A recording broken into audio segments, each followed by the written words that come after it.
there be light. This force of itself is blind but is directed by egregores, that is, by chiefs of souls, or, in other words, by energetic and active spirits. Herein is the complete explanatory theory of prodigies and miracles. How, as a fact, could good and bad alike compel nature to reveal her hidden forces? How could there be divine and diabolical miracles? How could the reprobate and bewrayed spirit have more power in certain ways and cases than the just spirit, which is in truth so powerful in simplicity and wisdom, unless we postulate an instrument which all can use, upon certain conditions, but some for the great good and others for the great evil?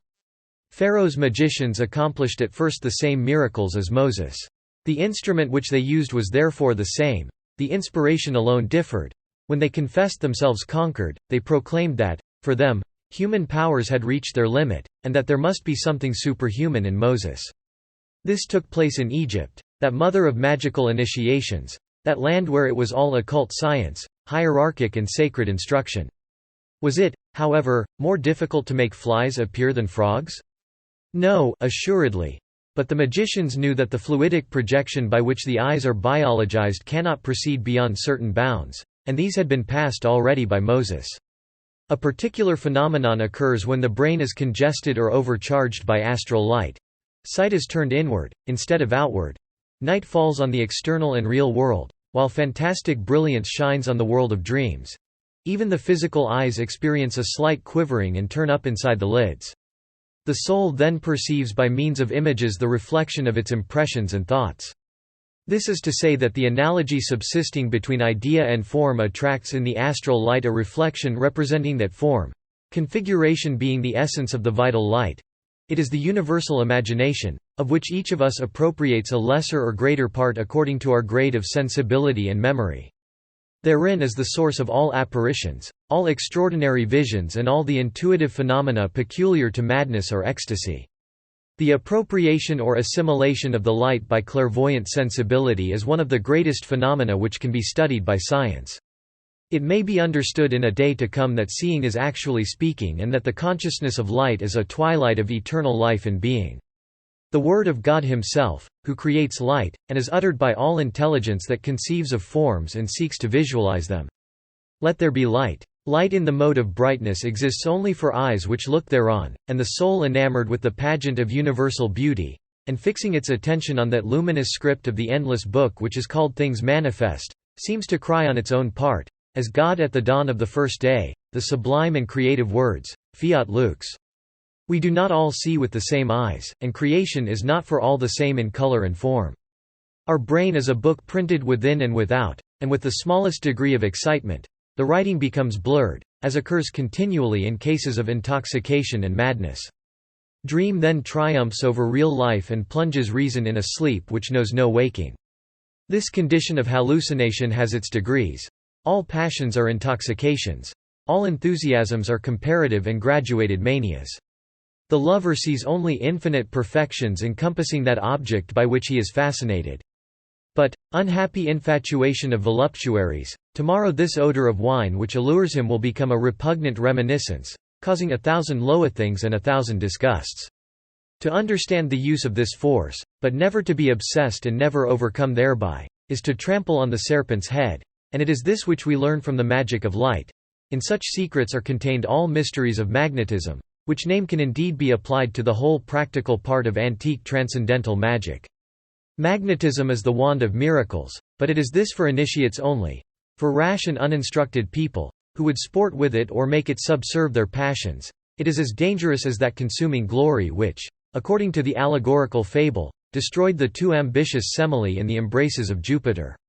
One of the great benefits of magnetism is that it demonstrates by incontestable facts the spirituality, unity and immortality of the soul. And these things once made certain, God is manifested to all intelligences and all hearts. Thereafter, from the belief in God and from the harmonies of creation, we are led to that great religious harmony which does not exist outside the miraculous and lawful hierarchy of the Catholic Church, for this alone has preserved all traditions of science and faith. The primal tradition of the one and only revelation has been preserved under the name of Kabbalah by the priesthood of Israel. Kabbalistic doctrine, which is that of transcendental magic, is contained in the Sefer Tetzirah, the Zohar and the Talmud. According to this doctrine, the Absolute is being, and therein is the Word, which expresses the reason of being and of life. The principle therefore is that being is being. In the beginning the Word was, which means that it is, has been and shall be, and this is reason which speaks. In the beginning was the Word. The Word is the reason of belief, and therein also is the expression of that faith which gives life to science. The Word, or Logos, is the wellspring of logic. Jesus is the incarnate Word. The concord of reason with faith, of science with belief, of authority with liberty, has become in these modern days the real enigma of the Sphinx. Coincidentally with this great problem there has come forward that which concerns the respective rights of man and woman. This was inevitable, for between the several terms of a great and supreme question, there is a constant analogy, and the difficulties, like the correspondences, are invariably the same.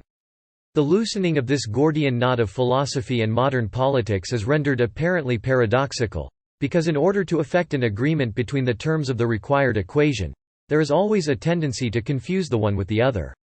If there is anything that deserves to be called supreme absurdity, it is to inquire how faith becomes a reason a belief and liberty and authority, or reciprocally, how the woman becomes a man and the man a woman. The definitions themselves intervene against such confusion, and it is by maintaining a perfect distinction between the terms, and so only, that we can bring them into agreement.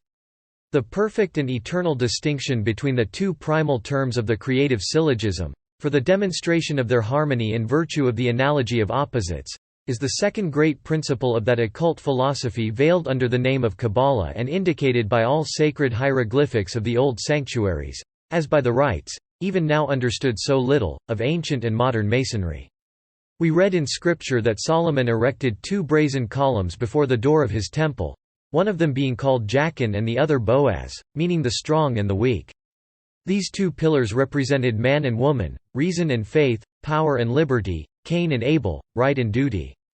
They were pillars of the intellectual and moral world, the monumental hieroglyphic of the antinomy inevitable to the grand law of creation. The meaning is that every force postulates a resistance on which it can work, every light a shadow as its foil, every convex a concave, every influx a receptacle, every reign a kingdom, every sovereign a people, every workman a first matter, every conqueror something to overcome. Affirmation rests on negation. The strong can only triumph because of weakness.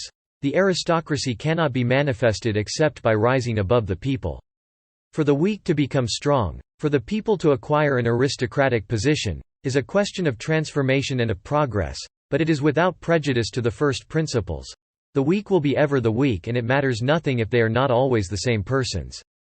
The people in like manner will ever remain the people, the mass which is ruled and is not capable of ruling. In the vast army of inferiors, every personal emancipation is an automatic desertion, which, happily, is imperceptible because it is replaced, also automatically. A king-nation or a people of kings would presuppose the slavery of the world and anarchy in a single city, outside all discipline, as at Rome in the days of its greatest glory. A nation of sovereigns would be inevitably as anarchic as a class of experts or of scholars who deemed that they were masters. There would be none to listen. All would dogmatize and all give orders at once. The radical emancipation of womanhood falls within the same category. If, integrally and radically, the woman leaves the passive and enters the active condition, she abdicates her sex and becomes man, or rather, as such a transformation is impossible physically, she attains affirmation by a double negation, placing herself outside both sexes, like a sterile and monstrous androgyne. These are strict consequences of the great Kabbalistic dogma respecting that distinction of contraries which reaches harmony by the analogy of their proportions. This dogma once recognized, and the application of its results being made universally by the law of analogies, will mean a discovery of the greatest secrets concerning maternal sympathy and antipathy. It will mean also a discovery of the science of government in things political, in marriage, in all branches of occult medicine, whether magnetism, homeopathy, or moral influence. Moreover, and as it is intended to explain, the law of equilibrium in analogy leads to the discovery of an universal agent which was the grand secret of alchemists and magicians in the Middle Ages. It has been said that this agent is a light of life by which animated beings are rendered magnetic, electricity being only its accident and transient perturbation, so to speak. The practice of that marvelous Kabbalah to which we shall turn shortly, for the satisfaction of those who look, in the secret sciences, after emotions rather than wise teachings, reposes entirely in the knowledge and use of this agent. The religion of the Kabbalists is at once hypothesis and certitude, for it proceeds from known to unknown by the help of analogy. They recognize religion as a need of humanity, as an evident and necessary fact, and it is this alone which for them is divine, permanent and universal revelation. They dispute about nothing which is, but they provide the reason for everything. So also their doctrine, by distinguishing clearly the line of demarcation which must exist forever between science and faith, provides a basis for faith in the highest reason, guaranteeing its incontestable and permanent duration. After this come the popular forms of doctrine, which alone can vary and alone destroy one another. The Kabbalist is not only undisturbed by trivialities of this kind, but can provide on the spot a reason for the most astonishing formulae. It follows that his prayer can be joined to that of humanity at large, to direct it by illustrations from science and reason and draw it into orthodox channels. If Mary be mentioned, he will revere the realization in her of all that is divine in the dreams of innocence, all that is adorable in the sacred enthusiasm of every maternal heart. It is not he who will refuse flowers to adorn the altars of the Mother of God, or white banners for her chapels, or even tears for her ingenuous legends. It is not he who will mock at the newborn God weeping in the manger or the wounded victim of Calvary. He repeats nevertheless, from the bottom of his heart, like the sages of Israel and the faithful believers of Islam, "There is no God but God." For the initiates of true science, this signifies, "There is but one being, and this is being." But all that is expedient and touching in beliefs, but the splendor of rituals, the pageant of divine creations, the grace of prayers, the magic of heavenly hopes, are not these the radiance of moral life in all its youth and beauty? Could anything alienate the true initiate from public prayers and temples? Could anything raise his disgust or indignation against religious forms of all kinds? It would be the manifest unbelief of priests or people, one of dignity in the ceremonies of the cultus, in a word, the profanation of holy things. God is truly present when he is worshipped by recollected souls and feeling hearts.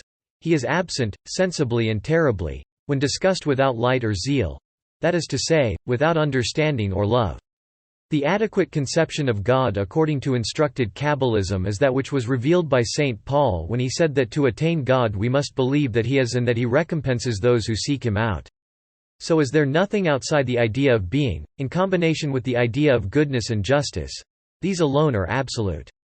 To say that there is no God or to define what he is, constitutes equal blasphemy. Every definition of God hazarded by human intelligence is a recipe of religious empiricism, out of which superstition will subsequently extract a devil. In Kabbalistic symbolism the representation of God is always by a duplicated image, one erect, the other reversed, one white, and the other black. In such manner did the sages seek to express the intelligent and vulgar conceptions of the same idea, that of the god of light and the god of shadow. To the miscomprehension of this symbol must be referred the Persian Ahriman, that black but divine ancestor of all demons. The dream of the infernal king is but a false notion of God.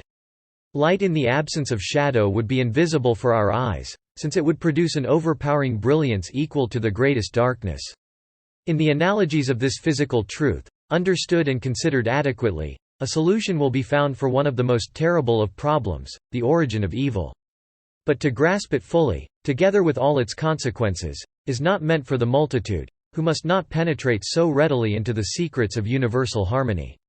It was only after the initiate of the Eleusinian mysteries had passed victoriously through all the tests, had seen and touched the holy things, that, if he were judged strong enough to withstand the last and most dreadful secret, a veiled priest passed him at flying pace and uttered in his ear the enigmatic words, "Osiris is a black god." So was Osiris, of whom Typhon is the oracle, and so was the divine religious son of Egypt, eclipsed suddenly, becoming the shadow of that grand, indefinable Isis who is all that has been and shall be, and whose eternal veil has no one lifted. Light is the active principle for Kabbalists, while darkness is analogous to the passive principle, for which reason they regarded the sun and moon as emblems of the two divine sexes and the two creative forces. So also they attributed to woman the first temptation and sin, and subsequently the first labor, the maternal labor of redemption. It is from the bosom of the dark itself that light is reborn. The void attracts the plenum, and thus the abyss of poverty and wretchedness, pretended evil, seeming nothingness and the ephemeral rebellion of creatures, attracts eternally an ocean of being, wealth, mercy and love.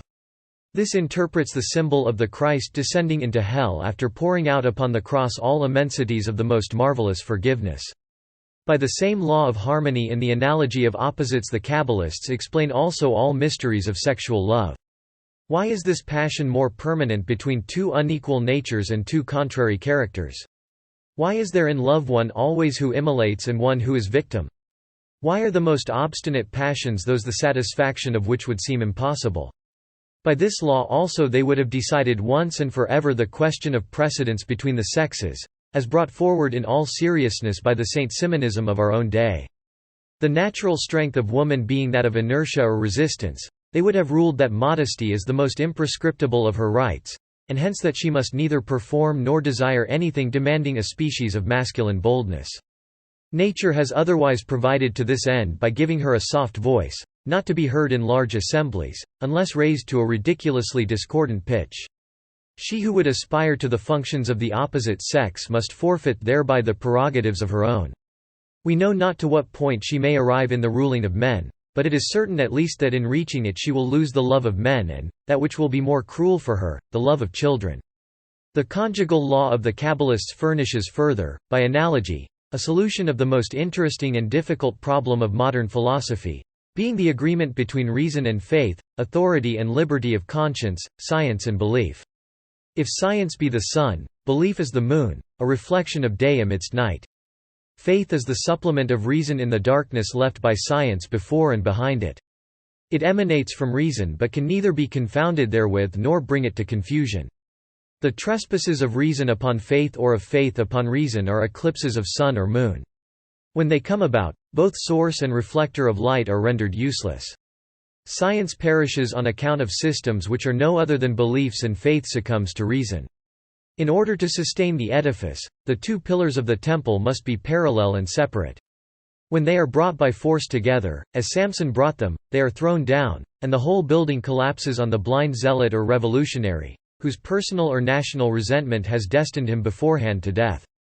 The struggles between the spiritual and temporal powers at all periods of humanity have been quarrels over domestic management.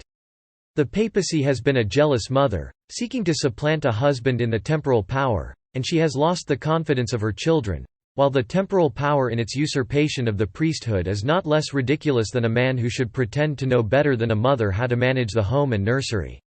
The English, for example, from the moral belonging which were available at his period in Latin and certain modern languages, including his own. He had otherwise little opportunity of learning the real message of the Zoharic cycle. Taking all the circumstances into consideration, his guesses were sometimes very shrewd, and here and there carry with them the suggestion of intuitions. The teaching of the Zohar on the subject of sex postulates, like so much of its doctrine, a secret tradition to which it never gives expression in fullness, though it is incessantly lifting now one and now another corner of the veil. It is, however, impossible to speak of it within the limit of a note. And religious point of view, are like children swaddled by men, as we may appreciate by their spleen and dullness. If religious doctrine is comparable to a nurse's story, on the understanding that it is ingenious and beneficial morally, it is perfectly true for the child, and the father would be very foolish to contradict it. Give therefore to mothers a monopoly in tales of fairy, in songs and household solicitudes. Maternity is a type of the priesthoods, and it is because the Church must be a mother only that the Catholic priest renounces the right of man and transfers in advance to herself his claim on fatherhood. It must never be forgotten that the papacy is either nothing or that it is the universal mother. It may be even that Pope Joan, out of which Protestants have constructed a tale of scandal, is only an ingenious allegory, and when sovereign pontiffs have ill-used emperors and kings, it has been Pope Joan trying to beat her husband, to the great scandal of the Christian world. So also schisms and heresies have been other conjugal quarrels. The Church and Protestantism speak evil one of another, lament one another, make a show of avoiding and being weary one of another, like spouses living apart. It is by the Kabbalah, and this alone, that all is explained and reconciled. All other doctrines are vivified and made fruitful thereby. It destroys nothing but, on the contrary, gives reason to all that is. So all the forces of the world are at the service of this one and supreme science, while the true Kabbalist can make use at his pleasure, without hypocrisy and without falsehood, of the science possessed by the wise and the zeal of believers. He is more Catholic than M. de Maistre, more Protestant than Luther, more Jewish than the chief rabbi, and a prophet more than Muhammad. Is he not above systems and the passions which darken truth? Can he not at will bring together their scattered rays, so variously reflected in all the fragments of that broken mirror which is universal faith, fragments which are taken by men for so many opposite beliefs? There is one being, one law and one faith, as there is only one race of man. On such intellectual and moral heights it will be understood that the human mind and heart enter into the deep peace. Peace profound, my brethren, such was the master word of high-grade Masonry, being the association of Kabbalistic initiates. The war which the Church has been forced to make against magic was necessitated by the profanations of false Gnostics, but the true science of the Magi is Catholic essentially, basing all its realization on the hierarchic principle. Now, the only serious and absolute hierarchy is found in the Catholic Church, and hence true adepts have always shown for it the deepest respect and obedience. Henry Coenrath alone was a resolute Protestant, but in this he was a German of his period rather than a mystic citizen of the eternal kingdom. The essence of anti-Christianity is exclusion and heresy. It is the partition of the body of Christ, according to the beautiful expression of St. John, omnis spiritus qui solvet Christum hic antichristus est. The reason is that religion is charity and that there is no charity in anarchy. Magic had also its anarchists, its makers and adherents of sects, its thaumaturgists and sorcerers. Our design is to vindicate the legality of the science from the usurpations of ignorance, fraud and folly. It is in this respect more especially that our work will stand to be useful, as it will be also entirely new. So far the history of magic has been presented as annals of a thing prejudged, or as chronicles, less or more exact, of a sequence in phenomena, seeing that no one believed that magic belonged to science. A serious account of this science in its rediscovery, so to speak, must set forth its developments or progress. We are walking in open sanctuary instead of among ruins, and we find that the holy places, so long buried under the debris of 4 civilizations, have been preserved more wonderfully than the mummified cities which excavation has unearthed, in all their dead beauty and desolate majesty, beneath the lava of Vesuvius. Bossuet in his magnificent work has shown us religion bound up everywhere with history. But what would he have said had he known that a science which, in a sense, was born with the world, provides an explanation of primeval dogmas, belonging to the one and universal religion, in virtue of their combination with the most incontestable theorems of mathematics and reason? Dogmatic magic is the key of all secrets as yet unfathomed by the philosophy of history, while practical magic alone opens the secret temple of nature to that power of human will which is ever limited, yet ever progressive. We are far from any impious pretense of explaining the mysteries of religion by means of magic, but our intention is to indicate after what manner science is compelled to accept and revere those mysteries. It shall be said no longer that reason must humble itself in the presence of faith. On the contrary, it must do honor to itself by believing, since it is faith which saves reason from the horrors of the void on the brink of the abyss, and it is its bond of union with the infinite. Orthodoxy in religion is respect for the hierarchy as the sole guardian of unity. Let us therefore not fear to repeat that magic is essentially the science of the hierarchy, remembering clearly that, before all things else, it condemns anarchic doctrines, while it demonstrates, by the very laws of nature, that harmony is inseparable both from power and authority. The chief attraction of magic for the great number of curious persons is that they see therein an exceptional means for the satisfaction of their passions. The unbeliever's horizon is of the same order. The avaricious would deny that there is any secret of Hermes corresponding to the transmutation of metals, for otherwise they would buy it and so enjoy wealth. But they are fools who believe that such a secret is sold. Of what use would be money to those who could make gold? That is true, says the skeptic, but if you, Eliphaz el-V, possessed it, would you not be richer than we are? Who has told you that I am poor? Have I asked for anything at your hands? Where is the sovereign in the world who can boast that he has acquired from me any secret of science? Where is the millionaire whom I have given reason to believe that I would set my fortune against his? When we look at earthly wealth from beneath it, we may yearn for it as the sovereign felicity, but it is despised when we consider it from above and when one realizes how little temptation there can be to recover that which has been dropped as if it were hot iron. But apart from this, a young man will exclaim that if magical secrets were true, he would attain them that he might be loved by all women. Nothing of the sort. A day will come, poor child, when it will be too much to be loved by one of them, for sensual desire is a dual orgy, the intoxication of which causes disgust to supervene quickly, after which anger and separation follow. There was once an old idiot who would have liked to have become a magician in order to upset the world. But if you were a magician, my hero, you would not be an imbecile, and before the tribunal of your conscience you would find no extenuating circumstances, did you become a criminal. The Epicurean, on his part, demands the recipes of magic, that he may enjoy forever and suffer nothing at all. In this case the science itself intervenes and says, as religion also says, blessed are those who suffer.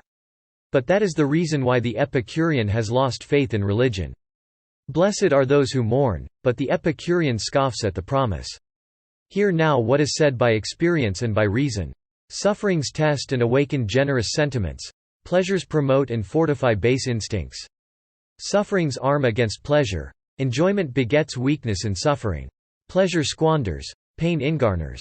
Pleasure is man's rock of peril. The pain of motherhood is woman's triumph.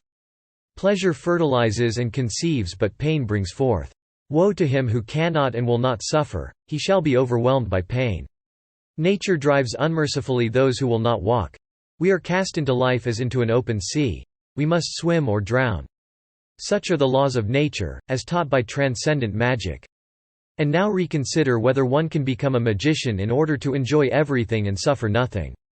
Yet the world will ask, in such case, what profits magic? What would the prophet Balaam have replied to his Shias had the patient brute asked him what profits intelligence? What would Hercules have answered to a pygmy if he had inquired what profits strength? We do not compare worldly people to pygmies and still less to Balaam's ass.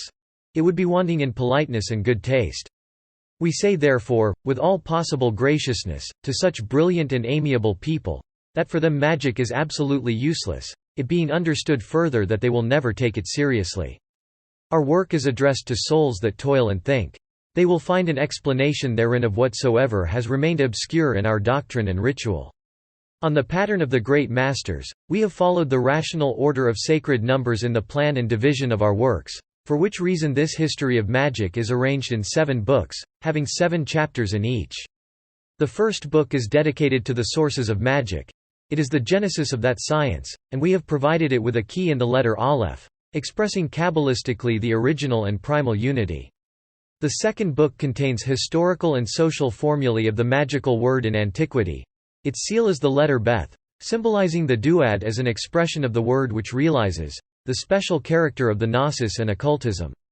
The third book is concerned with the realizations of antique science in Christian society. It shows after what manner, even for science itself, the word takes flesh. The number 3 is that of generation, of realization, and the key of this book is the letter Gimel, a hieroglyph of birth. We are introduced in the 4th book to the civilizing power of magic among barbarous races, to the natural productions of this science amidst peoples still in their childhood, to the mysteries of Druids and their miracles, to the legends of bards, and it is shown after what manner these things concurred in the formation of modern societies, thus preparing a brilliant and permanent victory for Christianity. The number 4 expresses nature and force, while the letter Daleth, which stands for it in the Hebrew alphabet, is represented in that of the Kabbalists by an emperor on his throne. The 5th book is consecrated to the sacerdotal era of the Middle Ages, and we are present at the dissensions and struggles of science, the formation of secret societies, their unknown achievements, the secret rites of grimoires, the mysteries of the Divine Comedy, the divisions within the sanctuary which must lead later on to a glorious unity. The number 5 is that of the quintessence, religion and the priesthood. Its character is the letter He, represented in the magical alphabet by the symbol of a high priest. The 6th book exhibits the intervention of magic in the work of the revolution. The number 6 is that of antagonism and strife in preparation for universal synthesis, and the corresponding letter is Vau, symbol of the creative lingam and the reaper's sickle. The 7th book is synthetic, containing an exposition of modern workings and discoveries, new theories on light and magnetism, the revelation of